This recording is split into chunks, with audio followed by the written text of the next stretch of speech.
Jangan pernah meremehkan sesuatu hanya dari bungkusnya. Hari ini, sebuah tas plastik hitam yang tampak seperti sampah busuk di pinggir selokan menjadi awal dari sebuah kejadian yang menggemparkan seluruh kampung. Pak Maman, seorang pemulung tua yang biasanya hanya membawa pulang botol plastik bekas, mendadak gemetar hebat saat kait besinya merobek plastik lusuh itu. Bukan botol bekas atau sisa makanan, tapi tumpukan uang pecahan Rp100.000 yang jumlahnya mencapai puluhan juta. Namun yang membuat satu kampung benar-benar heboh bukanlah jumlah uangnya, melainkan rahasia besar di balik siapa pemilik uang tersebut dan apa yang dilakukan Pak Maman selanjutnya. Kejadian ini membuktikan bahwa rezeki besar seringkali bersembunyi di tempat yang paling menjijikan sekalipun. Selamat datang kembali di channel kita. Hari ini saya akan membagikan sebuah kisah nyata yang sangat menginspirasi tentang kejujuran dan keajaiban rezeki. Kisah ini mengajarkan kita bahwa hati yang bersih jauh lebih berharga daripada harta dunia. Sebelum kita masuk ke inti ceritanya, saya mohon dukungan teman-teman dengan cara klik tombol subscribe, like, dan bagikan video ini jika kalian merasa terinspirasi. Dukungan kalian membantu channel ini untuk terus menyebarkan kebaikan. Terima kasih. Udara pagi itu terasa jauh lebih menusuk hingga ke tulang. Seolah-olah dinginnya pagi ingin menguji sisa-sisa semangat di tubuh Pak Maman yang sudah rentah. Di bawah langit yang masih berwarna abu-abu gelap, pria berusia 62 tahun itu sudah menarik gerobak kayunya yang sudah reyot. Suara gesekan roda besi gerobaknya dengan aspal yang kasar menjadi satu-satunya musik yang memecah keheningan jalanan kota yang masih terlelap. Pak Maman sudah terbiasa dengan ritme ini, bangun saat orang lain masih bermimpi dan berjalan berkilo-kilometer saat dunia belum benar-benar terjaga. Langkah kakinya yang beralaskan sendal jepit yang sudah tipis mulai terasa berat. Pagi ini, perut Pak Maman bersuara, sebuah pengingat yang menyakitkan bahwa semalam ia hanya makan sekerat singkong rebus sisa kemarin siang. Kantong plastik di gerobaknya masih terlihat kempis. Baru ada 2 botol air mineral bekas yang ia temukan di trotoar depan stasiun. Mungkin rezekinya masih disembunyikan Tuhan, gumamnya pelan, mencoba menghibur diri sendiri sambil terus menyeka keringat dingin di dahi dengan handuk kecil yang sudah berubah warna menjadi kecoklatan. Ia pun memutuskan untuk mengarahkan gerobaknya ke arah pinggiran selokan besar di perbatasan kampung. Biasanya di sana banyak tumpukan sampah yang dibuang orang secara sembarangan saat malam hari. Namun, setibanya di sana, harapan Pak Maman kembali diuji. Petugas kebersihan tampaknya baru saja mengosongkan bak sampah utama. Hanya ada sisa-sisa plastik kecil dan aroma busuk yang menyengat, tanpa ada satupun botol plastik atau kaleng bekas yang berharga untuk dijual ke pengepul. Pak Maman terduduk sebentar di atas trotoar, memandangi air selokan yang menghitam dan mengalir pelan. Ia sempat berpikir untuk menyerah dan pulang saja. Namun bayangan gubuknya yang bocor dan perutnya yang semakin melilit memaksanya untuk kembali berdiri. Ia berjalan menyusuri pinggiran pagar pembatas selokan, tempat di mana ilalang tumbuh tinggi dan seringkali menjerat sampah-sampah yang hanyut atau tertiup angin. Di sanalah, di antara rimbulnya semak liar yang lembab, matanya yang mulai kabur menangkap sebuah pemandangan yang ganjil. Sebuah tas plastik hitam besar, terlihat masih cukup baru namun kotor terkena lumpur, tersangkut dengan posisi yang sangat sulit dijangkau. Sesuatu di dalam diri Pak Maman berbisik bahwa plastik itu bukan sekedar berisi sampah dapur biasa, karena bentuknya yang kotak dan terlihat sangat padat. Dengan sisa tenaga yang ada, Pak Maman mulai mengulurkan galah besinya, mencoba menggapai tas plastik misterius itu di tengah dinginnya pagi yang kian merayap.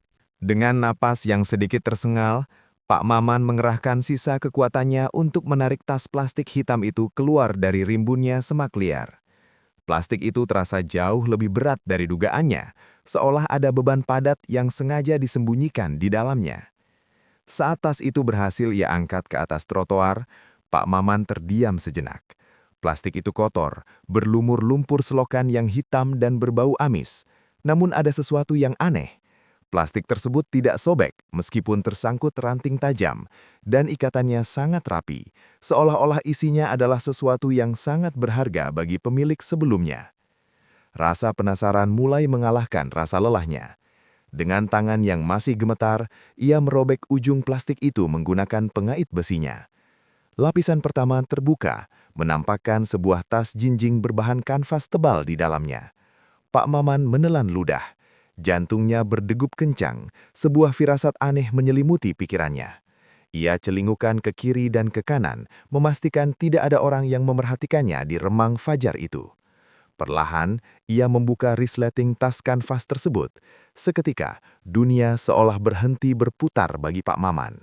Di balik resleting yang terbuka sedikit itu, bukan sisa makanan atau pakaian bekas yang ia temukan.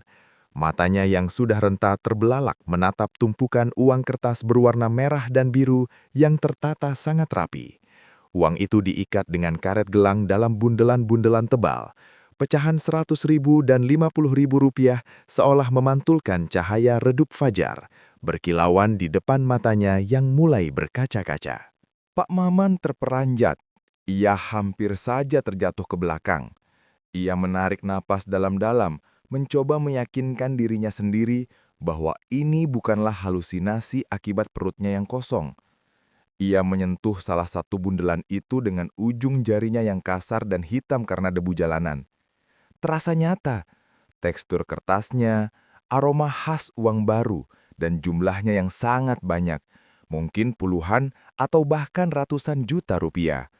Bagi seseorang yang biasanya harus mengumpulkan ratusan botol plastik hanya untuk mendapatkan 10.000 rupiah, pemandangan di depannya ini terasa seperti mimpi di siang bolong. Pikiran Pak Maman mendadak kalut. Ya Tuhan, uang apa ini? Siapa yang membuang uang sebanyak ini di selokan? Bisiknya dengan suara parau yang hampir tak terdengar. Ia teringat cerita-cerita di televisi tentang uang hasil kejahatan atau uang yang sengaja dibuang oleh perampok yang ketakutan.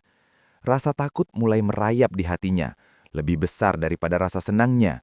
Ia segera menutup kembali tas itu dengan terburu-buru, memasukkannya ke dalam tumpukan botol plastik kosong di gerobaknya agar tidak terlihat oleh siapapun. Dengan langkah yang dipercepat dan kewaspadaan yang memuncak, ia menarik gerobaknya menjauh dari lokasi tersebut, menuju gubuk kecilnya di ujung pemukiman, membawa beban misterius yang bisa mengubah hidupnya selamanya atau justru membawanya ke dalam masalah besar.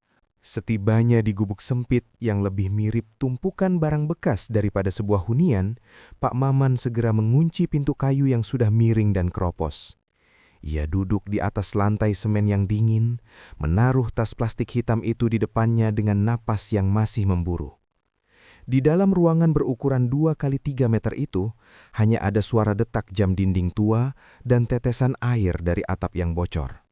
Pak Maman kembali membuka tas tersebut dan kali ini ia mengeluarkan seluruh isinya. Tumpukan uang merah itu kini berserakan di depan matanya, berkilauan di bawah cahaya lampu templok yang redup. Jika aku ambil satu bundel saja, aku bisa memperbaiki atap ini. Aku bisa makan daging setiap hari dan tidak perlu lagi menarik gerobak di tengah hujan, bisiknya pada kegelapan. Angka-angka itu menari-nari di pikirannya. Selama puluhan tahun hidup dalam kemiskinan, inilah pertama kalinya kekayaan berada begitu dekat dalam jangkauan tangannya. Ia membayangkan rasa hangat nasi putih yang masih mengepul, pakaian baru yang bersih, dan obat-obatan untuk kakinya yang sering linu. Setan seolah membisikkan bahwa ini adalah kompensasi dari Tuhan atas segala penderitaannya selama ini. Toh, siapa yang tahu? Tas ini tersangkut di selokan, mungkin memang sudah dibuang oleh pemiliknya, pikirnya mencoba mencari pembenaran. Namun, saat tangannya hendak mengambil seikat uang, matanya tertuju pada sebuah kantong kecil di sudut tas. Ia membukanya dan menemukan beberapa lembar kertas yang sudah agak basah. Isinya bukanlah surat berharga, melainkan kwitansi pembayaran rumah sakit dan sebuah catatan resep dokter yang sudah luntur terkena air. Di bawah kertas-kertas itu, terselip sebuah foto kecil seorang anak laki-laki yang pucat sedang terbaring di tempat tidur rumah sakit. Seketika, hati Pak Maman seperti disiram air es. Rasa lapar dan keinginan untuk menjadi kaya mendadak sirna, digantikan oleh rasa sesak yang luar biasa. Ia teringat mendiang anaknya yang meninggal belasan tahun lalu karena ia tidak punya biaya untuk membawanya ke dokter. Ia sadar, uang ini bukan sekadar kertas tak bertuan. Uang ini adalah nyawa seseorang. "Ya Allah, ini uang untuk pengobatan," gumamnya dengan suara bergetar. Bayangan tentang seorang ibu yang menangis histeris karena kehilangan biaya operasi anaknya mulai menghantui benaknya. Inilah ujian sesungguhnya. Di satu sisi, ada kesempatan emas untuk mengakhiri kemiskinannya. Namun di sisi lain, ada nyawa yang mungkin sedang terancam karena hilangnya tas ini. Pak Maman menatap cermin retak di pojok ruangan. Ia melihat wajah tuanya yang penuh kerutan, namun ia tidak ingin melihat seorang pencuri di sana. Kejujuran yang selama ini menjadi satu-satunya harta yang ia miliki tidak boleh dijual hanya demi kenyamanan sementara. Dengan tangan yang kini tidak lagi bergemetar karena ketakutan, melainkan karena kemantapan hati, Pak Maman mulai merapikan kembali uang-uang itu. Ia harus menemukan pemiliknya sebelum penyesalan seumur hidup menghantui setiap suap nasi yang ia makan dari uang haram itu. Dengan langkah mantap meski tubuhnya letih, Pak Maman berjalan menuju alamat yang tertera pada lembar kwitansi rumah sakit itu. Lokasinya berada di ujung kampung tetangga, sebuah kawasan pemukiman padat penduduk yang kini tampak gaduh. Semakin dekat ia melangkah, suara riuh rendah warga semakin terdengar. Pak Maman melihat kerumunan orang di depan sebuah rumah kecil yang sangat sederhana, bahkan lebih mirip bangunan yang belum selesai. Ada tangisan histeris seorang wanita tua yang terdengar sangat menyayat hati, memecah kesunyian gang sempit itu. "Uang itu satu-satunya harapan kami. Bagaimana bisa aku seceroboh itu?" teriak nenek tersebut di sela isak tangisnya. Tetangga sekitar berusaha menenangkan, namun wajah-wajah mereka juga menyiratkan keputusasaan. Pak Maman menarik napas panjang. Ia merapatkan tas plastik hitam di pelukannya seolah sedang melindungi harta paling suci di dunia. Saat ia merangsek masuk ke tengah kerumunan, beberapa warga menatapnya dengan pandangan meremehkan, seorang pemulung kusam yang tampak asing di lingkungan mereka. "Maaf, apakah ini milik ibu?" Suara Pak Maman yang parau seketika membungkam kegaduhan. Ia menyodorkan tas plastik hitam yang sudah ia bersihkan sedikit dari lumpur. Suasana mendadak hening. Nenek itu, yang belakangan diketahui bernama Nek Sumi, menatap tas itu dengan mata membelalak. Dengan tangan gemetar, ia membuka isinya. Saat tumpukan uang merah itu terlihat kembali di bawah sinar matahari, satu kampung benar-benar heboh. Warga saling berbisik, ada yang tidak percaya, ada yang bersorak, dan banyak yang menatap Pak Maman dengan pandangan takjub. Nek Sumi langsung jatuh bersimpuh di kaki Pak Maman, menangis sejadi-jadinya sambil memeluk erat tas itu. "Ya Allah, Nak, kamu siapa? Kamu malaikat dari mana?" rintih Nek Sumi. Ia bercerita dengan suara terputus-putus bahwa uang itu adalah hasil menjual satu-satunya tanah warisan di desa. Uang itu baru saja ia ambil dari bank kemarin sore untuk biaya operasi jantung cucunya yang yatim piatu. Karena panik melihat kondisi cucunya yang tiba-tiba drop, ia membawa tas itu dalam keadaan bingung dan tak sadar tas itu terjatuh dari keranjang sepedanya saat ia melewati jembatan selokan besar. Ia sudah menganggap uang itu hilang dicuri orang atau hanyut, dan ia sudah pasrah jika cucunya tak bisa diselamatkan. Kehebohan kian memuncak saat ketua RT setempat datang dan mencoba memastikan jumlah uangnya. Tidak kurang sepeser pun. Miliaran doa seolah mengalir untuk Pak Maman saat itu juga. Warga yang tadi memandangnya sebelah mata, kini berebut menyalami tangan kasarnya. Rahasia besar itu terungkap. Uang yang dikira sampah oleh dunia ternyata adalah nyawa bagi sebuah keluarga miskin. Dan kejujuran seorang pemulung yang kelaparan telah menyelamatkan hari itu dari sebuah tragedi besar. Kejadian ini bukan lagi sekadar penemuan uang, melainkan sebuah tamparan keras bagi siapa saja yang sering meremehkan ketulusan orang-orang kecil. Kabar tentang kejujuran luar biasa Pak Maman menyebar secepat api yang tertiup angin kencang di musim kemarau. Bukan hanya satu kampung yang heboh, namun kekuatan media sosial membuat kisah sang pemulung jujur ini sampai ke telinga orang-orang di seluruh penjuru negeri. Foto Pak Maman yang sedang tersenyum canggung sambil memegang tas plastik hitam di samping Nek Sumi menjadi viral. Bagi banyak orang yang jenuh dengan berita korupsi dan keserakahan, sosok Pak Maman adalah oase di tengah padang pasir, sebuah bukti bahwa kemuliaan hati tidak ada hubungannya dengan saldo di rekening bank. Beberapa hari setelah kejadian itu, kehidupan Pak Maman berubah secara ajaib, namun ia tetaplah pria tua yang rendah hati.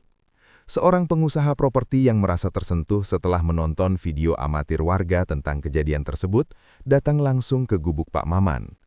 Sang pengusaha tidak hanya datang untuk bersalaman, ia membawa tim kontraktor.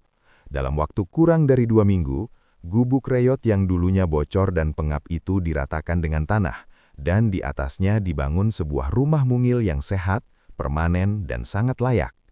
Tidak ada lagi atap terpal plastik atau lantai tanah. Kini Pak Maman bisa tidur di atas kasur yang empuk dengan atap yang tidak lagi takut pada rintik hujan. Namun, balasan itu tidak berhenti di situ. Warga kampung yang dulunya sering menutup hidung saat gerobak Pak Maman lewat, kini bergotong royong mengumpulkan modal usaha untuknya. Mereka membelikan sebuah kios kecil di depan rumahnya, agar Pak Maman tidak perlu lagi memeras tenaga menarik gerobak besi yang berat di usia senjanya. Pak Maman kini berjualan sembako dan barang-barang kebutuhan harian. Warungnya selalu ramai, bukan hanya karena orang butuh belanja, tapi karena banyak orang ingin sekadar menyapa dan merasakan energi positif dari seorang pria yang telah lulus dari ujian integritas yang begitu besar. Nek Sumi pun tidak melupakan jasa Pak Maman. Setelah cucunya berhasil dioperasi dan pulih, sang nenek datang berkunjung dengan membawa makanan matang setiap sore. Mereka kini menjadi seperti keluarga baru yang diikat oleh selembar plastik hitam misterius di pinggir selokan. Di malam hari, saat Pak Maman duduk di teras rumah barunya, ia sering menatap tangannya yang kini sudah lebih bersih, namun tetap kasar karena sejarah kerja kerasnya. Ia tersenyum kecil sambil memandangi bintang-bintang. Ia sadar, jika waktu itu ia memilih untuk mengambil uang tersebut, mungkin perutnya akan kenyang untuk sementara, tapi jiwanya akan mati dalam ketakutan dan rasa bersalah. Tuhan ternyata menyimpan rencana yang jauh lebih indah. Ia memberikan Pak Maman sebuah rumah, sebuah keluarga baru, dan sebuah nama baik yang tidak bisa dibeli dengan uang miliaran sekalipun. Kejujurannya telah membuktikan bahwa rezeki yang berkah selalu menemukan jalannya sendiri kepada mereka yang memiliki hati yang suci. Teman-teman, kisah Pak Maman adalah pengingat keras bagi kita semua, bahwa kejujuran bukanlah tentang seberapa banyak harta yang kita miliki, melainkan tentang seberapa kuat kita menjaga prinsip saat dunia memberi kita kesempatan untuk berbuat curang. Seringkali, Tuhan menguji kemuliaan hati kita di saat kita berada di titik terendah. Pak Maman dengan perut kosong dan rumah yang hampir roboh memilih untuk tidak menjadi pencuri.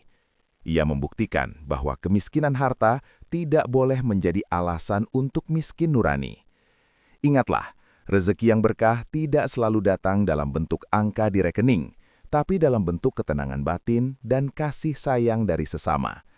Jangan pernah meremehkan orang-orang kecil di sekitar Anda, karena bisa jadi di balik pakaian mereka yang lusuh, tersimpan hati yang jauh lebih bersih daripada emas murni.